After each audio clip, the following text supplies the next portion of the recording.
de la coïncidence des troubles avec l'achat du divan.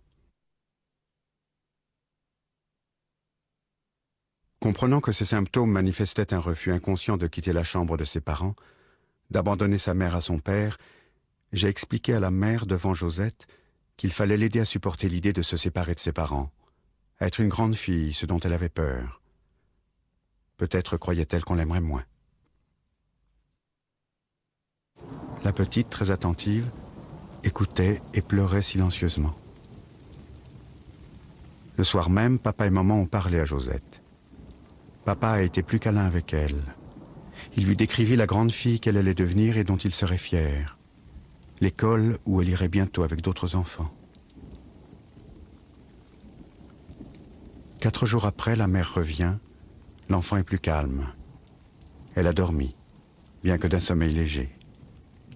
L'énurésie a persisté les 2 premières nuits, mais on n'a pas grondé l'enfant. Je propose qu'elle couche maintenant dans l'autre pièce et je l'explique à Josette qui acquiesce. Je conseille au père d'aller embrasser la petite au lit.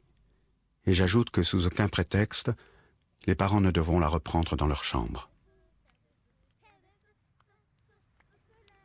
8 jours plus tard, la mère revient avec une Josette rieuse et fière. L'enfant prend des airs de fillette et c'est elle-même qui a voulu venir dire à la doctoresse qu'elle était guérie.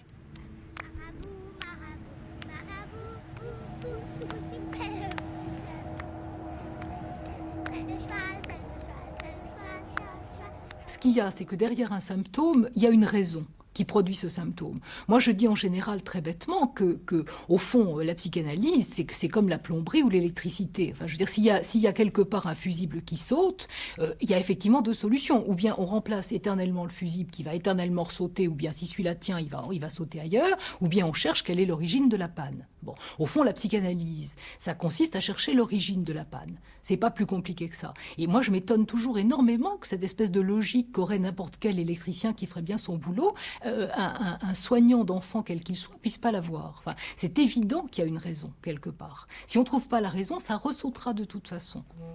Le 1er septembre 1939, le docteur Françoise Marette s'installe à Paris, square Henri Paté, comme médecin généraliste d'enfants. Quelques patients lui sont aussi envoyés pour des psychanalyses. Il faut dire que je n'ai pas choisi d'être psychanalyste. Je ne voulais pas être psychanalyste et j'ai résisté comme un boyard. Je croyais que jamais je m'y ferais de rester assise toute la journée. Et pour moi, ça me semblait abominable parce que je suis motrice et que j'ai besoin. Je te dirais que les premiers cas, j'étais obligée de faire le tour du pâté de maison. À l'époque où il n'y avait pas de jogging, je faisais semblant d'être très pressée et je courais autour de la maison pour me remettre à d'intégrum. C'est très curieux. Ensuite, un beau jour, j'ai compris qu'en scandant des alexandrins, mais vraiment en les scandant dans le rythme musical, parce que je pouvais mettre un disque aussi, surtout un disque de Bach, ça me remettait en d'intégrum. Mais le suivant, il entendait que je faisais la musique de Bach au lieu de le prendre. C'était difficile. Alors, faire un tour, aller faire une course, oui, il pouvait attendre, j'ai fait une course, je revenais. Mais si je lisais à voix basse, pour moi, du Racine, surtout Racine est tout à fait dans mes rythmes. Et bien alors, j'étais remise en état après une page de Racine, tout à fait. J'étais capable, très tranquillement, de nouveau, d'écouter quelqu'un. La guerre lui offre un champ d'observation dramatique sur les dégâts causés sur le psychisme des adultes et des enfants. Mais pendant la guerre, si, j'ai vu la consultation des enfants qui, du jour au lendemain, quand les pères ont été prisonniers, enfin quand la France a été vaincue, puisque les Parisiens sont revenus. Tu sais que tous les Parisiens étaient partis pendant ce qu'on appelle la drôle de guerre, de peur que la ville ait des gaz asphyxiants, et c'était impossible de protéger les enfants. Mais quand les enfants apprenaient que leur père était prisonnier, alors les garçons étaient réglés, tous pipi au lit, du jour au lendemain. 8 ans, 9 ans, 10 ans, 11 ans. Hein? Alors moi, ça m'a intéressé. Justement, ça s'explique par l'image du corps. Chute sur l'image du corps pré-génitale, l'image excrémentielle, pour ne pas prendre la place du père géniteur, puisqu'il n'y en a pas. De même que, en même temps que l'enfant devenait pipi au lit, pisseur au lit, et la fille suceuse de pouce, la mère devenait aménorrhée. Alors les gynécos, les consultations de gynécos étaient pleines de femmes aménorrhoïques parce qu'elles avaient appris que leur mari était prisonnier et on ne savait pas tout le temps la suite de la durée de la guerre. Alors tous ces effets dans le corps de gens qui acceptaient l'épreuve sur le plan des sentiments et des affects, mais qui avaient ce dysfonctionnement de leur corps, ça ne pouvait pas ne pas faire réfléchir un psychanalyste. Pendant ces années de guerre, elle poursuit ses recherches et s'intéresse de plus en plus aux nourrissons, encore considérés comme un tube digestif. Elle retrouve ses préoccupations dans les expériences de certains pionniers. Ça se passait chez le docteur Ribado-Dumas, qui avait la charge de la pouponnière d'un hôpital. Moi, j'avais été déjà psychanalysée et je connaissais des internes de mes camarades qui étaient chez lui. Ils disaient, ah, vous seriez contente chez Ribado-Dumas, il est en train de faire une expérience de folie, ça vous ravirait. Alors je dirais, qu'est-ce que c'est que cette expérience de folie? Nous allons voir, mais d'après tout ce que vous nous racontez, ça devrait apporter quelque chose. Et cette expérience de folie, qui a en effet rapporté une chute de mortalité des bébés comme ça, et qui a fait rigoler les salles de garde, enfin, c'est un hasard, etc.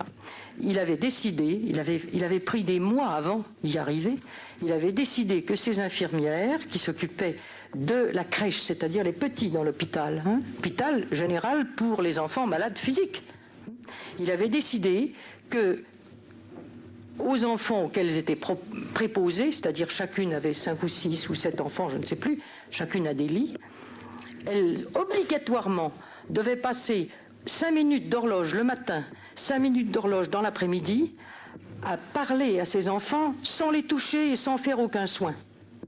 Et la parole qu'elles avaient à leur dire, c'était des paroles aimables, dans le ton aimable, en faisant une purée de leurs prénoms, de papa, maman et les prénoms des frères et sœurs de la famille. En leur disant, il est gentil, il n'a pas vu maman, il n'a pas vu papa, mais ils vont les voir, papa, maman, Polo, comment on les appelait, leurs prénoms, en les prenant dans les bras, en se promenant et en parlant comme ça, et sans faire autre chose. Ce qui était pour des infirmières révolutionnaire, parce qu'il faut toujours faire quelque chose. Il faut apporter quelque chose, il faut pincer, il faut caresser, il faut toucher, il faut donner un soin, mettre le thermomètre, pipi caca, n'importe quoi, il faut faire quelque chose. Et là, non. Et alors les enfants trop fébriles, qu'on pouvait vraiment même pas déranger de leur berceau, elles se mettaient à côté et parlaient avec cette voix sans les toucher, sans les prendre dans les bras, parce qu'ils avaient 40, ils avaient 39, c'est tout malin. Et là, on a vu, ils ont assisté en un mois. Au bout d'un mois, la mortalité infantile de ce service dans Paris a chuté comme ça par rapport à l'autre mortalité. Le nourrisson s'était bien emballé dans ses langes, s'était prié de dormir. Quand ça criait, ça avait faim, on lui donnait de la nourriture. Le nourrisson s'était prié d'être sage et tranquille dans son berceau. Bien. Et alors, il y a une histoire très spectaculaire et significative. C'est l'histoire de ce qu'on appelait les coliques idiopathiques du nourrisson. Il y avait certains nourrissons qui avaient la diarrhée et on ne savait pas pourquoi. On pouvait leur donner de l'eau de riz, qui était le médicament de l'époque, on pouvait leur donner toutes sortes de choses. Ils avaient quand même la colique. Et puis, ça s'arrêtait au 3e mois, toujours. Alors, bon, les pédiatres de l'époque faisaient patienter, on avait un beau nom, colique idiopathique du nourrisson. Idiopathique, ça veut dire qu'on ne sait pas d'où ça vient, enfin, c'est ça le sens. Et sans les travaux de Soulet, qui est aussi un élève de l'équipe œillère tout autour et de son entourage, ou en regardant les nourrices à la paix d'Enfer Rochereau, ils ont découvert que les mères ou les nourrices de ces gosses savaient pas les tenir. Elles les tenaient comme on tiendrait une pièce de porcelaine ultra précieuse. Alors ils leur ont appris à tenir leurs gosses affectueusement contre leur corps, etc. Et au miracle, la colique idiopathique du nourrisson a disparu. On parlait Aragugue, Mimi, Ferreri, Atamamé. On parlait nourrisson, ce qui était parfaitement bêtifiant. Et les gens qui parlaient normalement à un enfant n'ayant pas encore le langage normal étaient regardés avec stupeur. En février 1942, Françoise Marette épouse un médecin russe, Boris Dolto. Françoise et Boris auront 3 enfants, Jean, Grégoire, Catherine.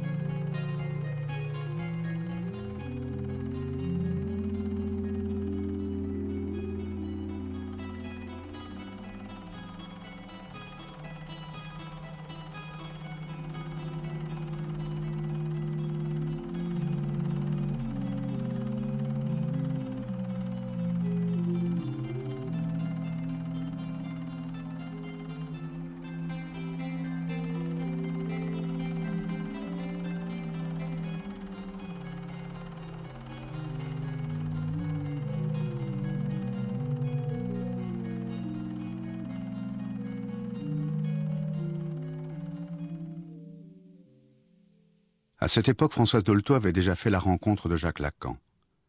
Mais c'est après la guerre que leurs relations deviennent importantes. Elle admire l'originalité de la pensée de Lacan et trouve dans son audace conceptuelle un encouragement à développer ses propres théories et un écho à ses propres audaces cliniques. Liées par une très forte estime, ces 2 figures centrales de la psychanalyse en France se soutiennent et partagent les mêmes combats dans les querelles d'école qui rythment la vie des psychanalystes jusque dans les années 70.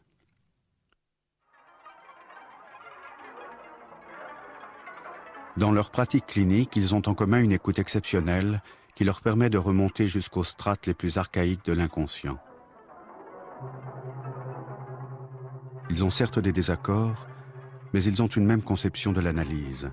Et quand Françoise Dolto prétend ne pas comprendre ce que Lacan écrit, celui-ci répond « Tu n'as pas besoin de comprendre puisque dans ta pratique, tu fais ce que je dis. » À tel point que s'établit aussi entre eux une relation dans la clinique, Lacan adressant parfois à Dolto ces cas difficiles.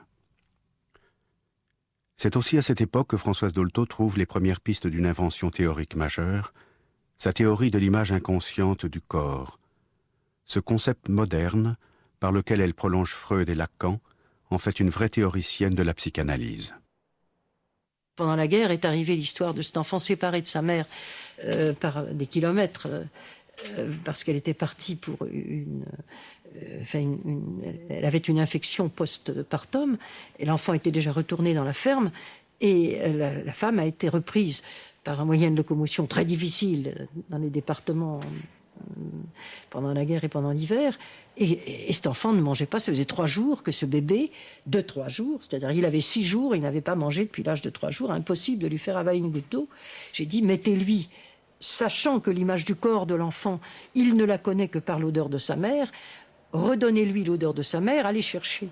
J'ai dit ça au papa, qui était un agriculteur, allez chercher le linge que porte votre femme, emportez-le dans un papier opaque, papier à fleurs par exemple, et amenez-le, mettez-le autour du bébé, autour du cou du bébé, je suis sûre qu'il mangera. En effet, il a avalé le biberon immédiatement. Il avait reconnu son cavum, son intérieur existait puisqu'il avait l'odeur qui est le désir par rapport au besoin.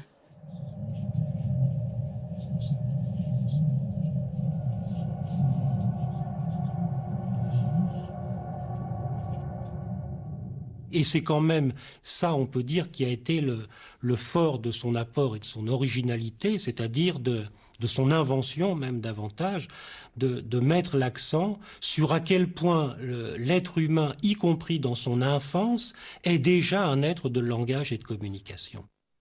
En exagérant un peu les choses, on pourrait dire que le petit enfant, il est dans une gloutonnerie de langage. Je veux dire que cet enfant que l'on dit n'être qu'un tube digestif, seulement en appétit d'ouvrir la bouche pour gober des choses, je crois qu'en fait, il faut entendre son ouvrir la bouche comme en même temps en appel de recevoir de la communication. Il demande autant du langage que du lait, ou du langage à travers le lait qui lui est donné.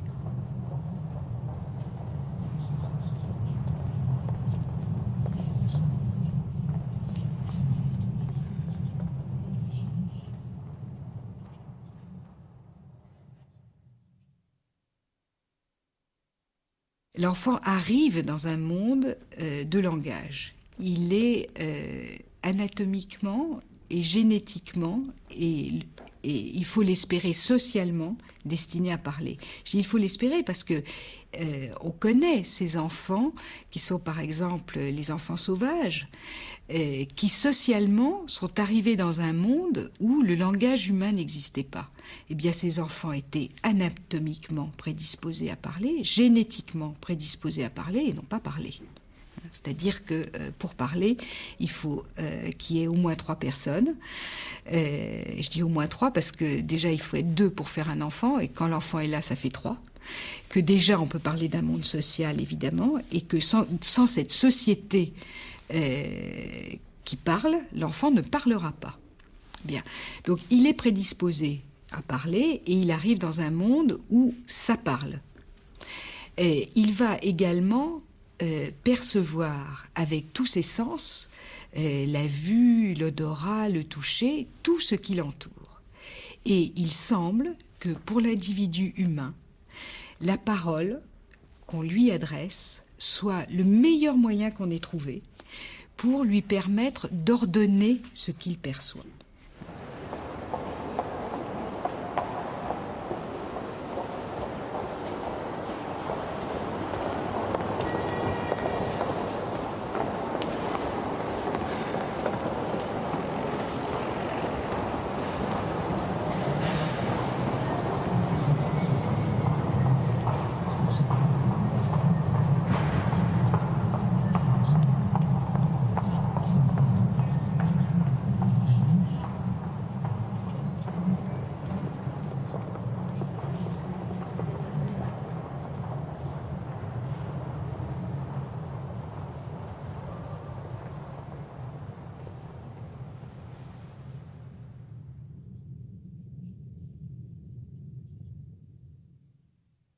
Un enfant bébé, si on parle de lui, de ce qui lui est arrivé, de ce qui le concerne, avec le désir de lui communiquer le savoir que nous en avons, il l'entend.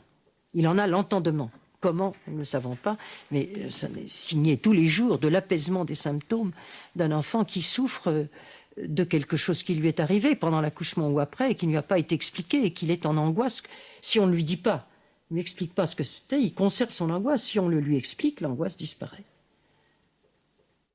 Ces observations d'enfants bébés anorexiques dont je parle et qui a guéri de parler de la situation à sa naissance qui était compliquée pour sa mère, cet enfant a guéri de son anorexie, c'était surprenant. Mais comment, la mère me demandant, mais comment un bébé, il ne peut pas vous entendre, il ne peut pas vous comprendre. Et moi, disant à ce bébé, je ne sais pas si tu m'as compris, ta maman pense que tu n'as pas compris. Si tu as entendu et que ce que je t'ai dit t'a intéressé, tourne la tête vers moi. Ce petit bébé qui avait perdu beaucoup son poids naissant, niché dans sa mère, avec un effort extraordinaire, tourne sa tête vers moi. Évidemment, la mère avait compris que son bébé avait compris. Oui.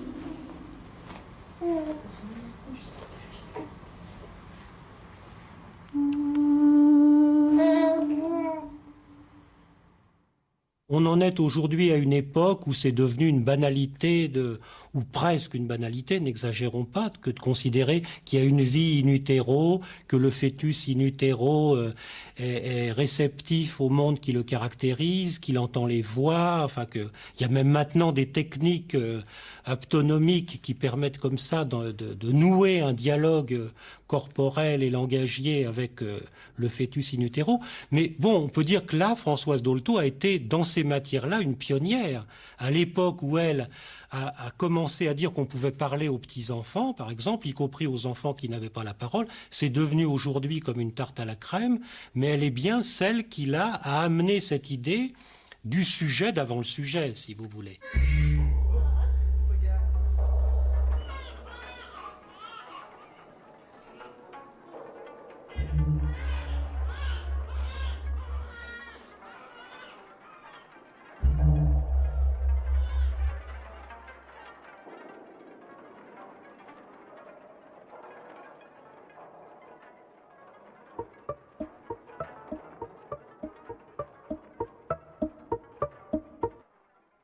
Je crois que ce qui permet à un enfant de se structurer d'abord, c'est d'être une personne pour ses parents.